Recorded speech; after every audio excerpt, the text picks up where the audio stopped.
munang pelikula ang buhay mo. Give it a title. Roses. Wow. Sino ang gaganap na Charo? Batang Charo. Catherine. Sino ang leading man? Madami sila. Hello Kathleen fans! Ito na nga ha, pumanatag tayo mga kasambreros at saka mga Kathleenatics.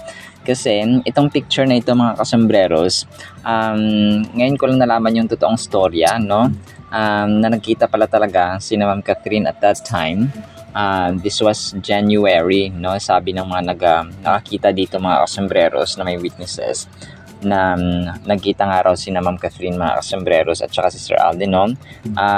Kasi yung bracelet, yung kaliwa, tapos yung reflection ni Ma'am Catherine mga kasambreros dun sa may mga mirrors, no? Na nasa likod ni Sir Alden mga kasambreros, na kasama nga raw si Ma'am Alora sa Sam din po, no? And sabi nga dito ni Mama Colleen Cardona, sabi niya, si Kath naman talaga yan ma'am. Nung anniversary ng Stardust, andyan nga si Alora po, kaya andyan din si Kath ma'am, sabing gano'n ni Colleen Cardona. So maraming salamat sa pag-confirm. And sabi pa ni Hilda Masedman Apayo, sabi niya, basta yung interview ni Miss Dolly Ann nung January, may plan to meet the family, pero unfortunately nawala na si lolo niya, kaya naudlot. Pero 3 days consecutive na pumupunta si Kath. Grabe, no? 3 araw, 3 gabi mga kasambreros na andun si Kath mga kasambreros. Kaya sila, private sila mga kasambreros, pero kapag gantong mga nakita mo talaga na hindi sila nagdedinmahan. Hindi sila yung kumapa yung wala na, parang gano'n na after lang ng promo ng Hello Love Again mga kasambreros. And sabi pa ng isa, bracelet lang matik na. Yung interview pala kay Ma'am Dolly Ann Carvajal mga kasambreros, no? Talagang yun ang parang isa sa mga mismong sa bibig na ni Sir Alden nang galing mismo mga kasambreros, na may plano talaga silang ipakilala sana si Ma'am Kath kay Lolo Danny. And yun nga, unfortunately ay hindi na naihabol kasi nga nawala na si Lolo Danny mga kasambreros.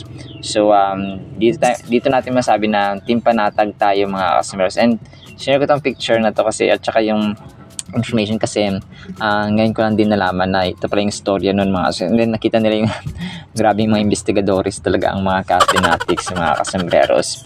So yun na ha, maging panatag po tayo mga kasambreros and mga Kathleenatics. And then ito si Ma'am Charo Santos, nagulat ako kasi si Ma'am Catherine pala yung gusto niyang mag-play ng role ng buhay niya sa Alaala Mo Kaya kung sakasakaling ipalabas mga kasambreros. Very unusual, kasi siya mismo yung host.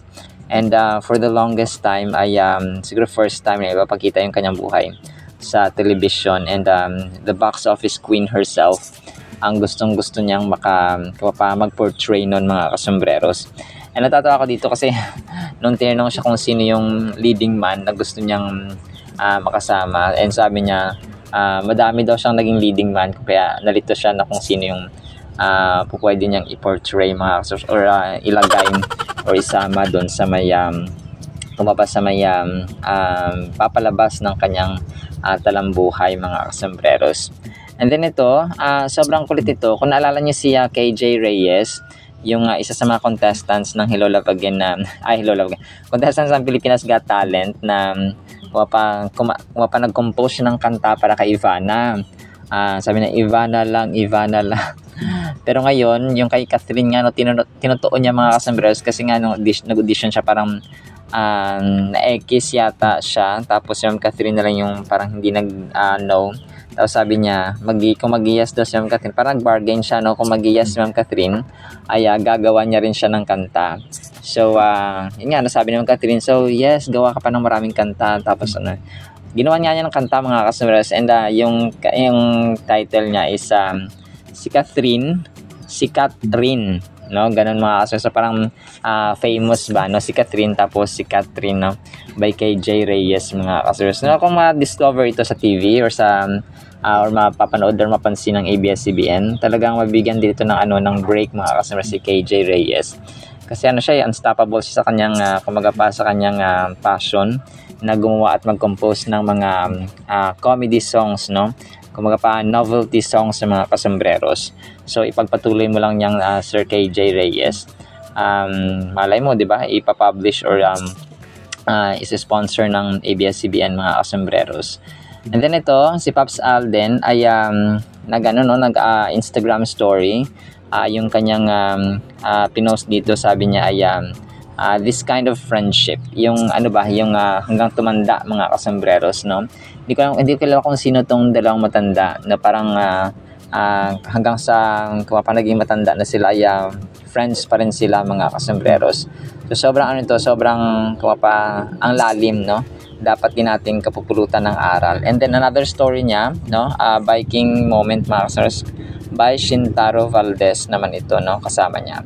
And then kahapon, yung sa sugar high sila mga kasembreros, another picture, no? Na si Mitch Oliva at saka yung marami pa, no? Sina Prince Benmar, sina JV Zuleta, nakatag din dito si Keith Edmilton, tapos si JP Estrella, and then Justigas. Ang daming nakatag mga kasembreros, no? sugarhighbakery.ph. So support ang mga friend mga kasembreros ni Pops Alden and siya mismo sa kanyang mga kaibigan. And then ito, nagpa-teaser rin si Sir Alden, no, ng Tour de France niya, yung kanyang Colnago na bike. Ay yung background niya ay yung Eiffel Tower mga kasembreros sa Paris, France nga, no. So parang nagpapahiwatig na talaga siya na go siya sa kanyang goal sa Tour de France mga kasembreros. And then ito, although matagal pa yung GMA Gala ay nagpa-teaser na rin sila, no. Sabi nila dito is abangan yung GMA Gala 2025, 75 days to go. So mahigit 2 buwan mga kasembreros. So yun po, no, abangan din natin yan. Alright, so naman po sa ating content items, sa ating panatag tayo again. Sana po ay pakinggan po natin ang Word of God. Para po sa ating Word of God mga kasembreros ay sobrang ganda po nito. Ang title natin, Makinig ng Makinig.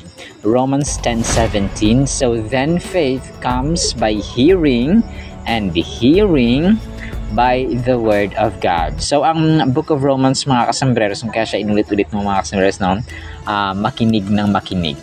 Ang Romans po ay nag-set ng theme ng pananampalataya. Okay? And actually that's Romans 1:16 to 17. So ina-address ni Apostle Paul dito yung process ba kung papaano napoproduce sa ating puso sa Romans 10:17 natin na verse mga kasembreros. Kaya sinabi niya dito na kapag tayo po ay nakinig mga kasembreros ng salita ng Diyos, ay napoproduce, no, mas lalong kumbaga pa magagasolinahan, parang fuel mga kasembreros ang kumbaga pa ang nadadagdagan sa ating pananampalataya. So ang first 8 chapters po ng Romans ay nagko-contend, no, sa idea ng positional salvation sa pamamagitan po ng pananampalataya. That's Romans 1:18, tapos 5 and then verse 21. And yung process ng ng pagiging banal naman sa pananampalataya ay mababasa natin yan sa Romans 6 verses 1, tapos 8 mga kasembreros, and then 17. And the future glorification Christians will receive because of faith. Tapos merong reward, no? Yung mga mananampalataya at saka mga faithful na anak ng Diyos mga kasembreros na hindi tumalikod sa pananampalataya sa Panginoong Jesus. So that's noted sa Romans 8:18 to 39 mga kasembreros.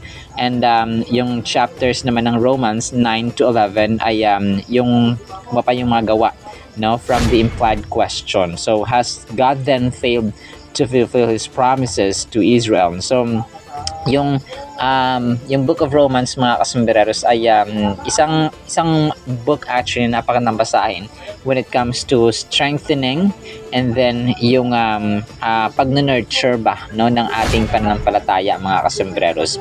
It is within this context that Paul gives the reason for the Israelites' lack of salvation. So namely yung kapag wala na tayong pananampalataya, no, kung kaya nasabi ni Apostle Paul dito mga kasembreros na kasi hindi ka mananampalataya o hindi ka magtitiwala, hindi ka maniniwala at hindi mo malalaman na kung ano yung saan ang gagaling yung pananampalataya natin kapag tayo po ay hindi nakikinig ng salita, no? Parang kumbaga ba, hindi ka maniniwala sa isang tao kapag hindi mo alam kung anong balita, kung anong klaseng tao siya, kung anong influence niya, kung anong kaya niyang gawin. Ganun mga kasembreros. Kung kaya it's very important na in-nurture natin, kumbaga pa palaguin natin, i-foster natin mga kasembreros ang ating pananampalataya at patatagin sa pamamagitan ng pakinig or makinig na makinig mga kasembreros ng salita ng Diyos. And more than that is i-work out natin, no? Kasi kapag nakinig tayo and then we don't work it, we don't do it, ay useless din po mga kasembreros. In the lead up to the statement that faith comes by hearing and hearing, sa Romans 10:14-16 mga kasembreros explains the requirements for a series of actions to take place. So yung sabi natin mga kasembreros ay kailangan po meron siyang action. Hindi lamang siya nakinig ka, tapos parang lumabas lang sa kabilang tenga, tapos parang wala ka ng action or walang kumbaga pa application na ginawa mga kasembreros. That's also useless. In order for one to call on the name of the Lord, he or she must believe. So parang kumbaga pa hindi ka magtatawag ng tatay mo or ng nanay mo or ng sino man dyan na police for example, kapag alam mong hindi nila kayang gawin yung itutulong nila sa'yo. Kunwari merong sakuna, so magtatawag tayo ng kunwari may sunog, no? So magtatawag tayo ng bombero because alam natin nasa loob at saka isipan natin mga kasembreros na kayang-kaya nilang mag-apulan ng apoy, no? Pumatay ng apoy mga kasembreros. Tapos hindi tayo magtatawag ng pulis kung alam natin hindi nila kayang isolba yung kaguluhan mga kasembreros or anumang crime dyan sa ating lugar. So parang ganun din. So hindi tayo magtatawag sa Panginoon kung hindi natin alam, kung hindi tayo naniniwala at hindi tayo nagtitiwala at hindi naniniwala sa pananampalataya na kaya niyang gawin ang bagay or ang lahat ng bagay mga kasembreros. So kailangan maniwala muna tayo.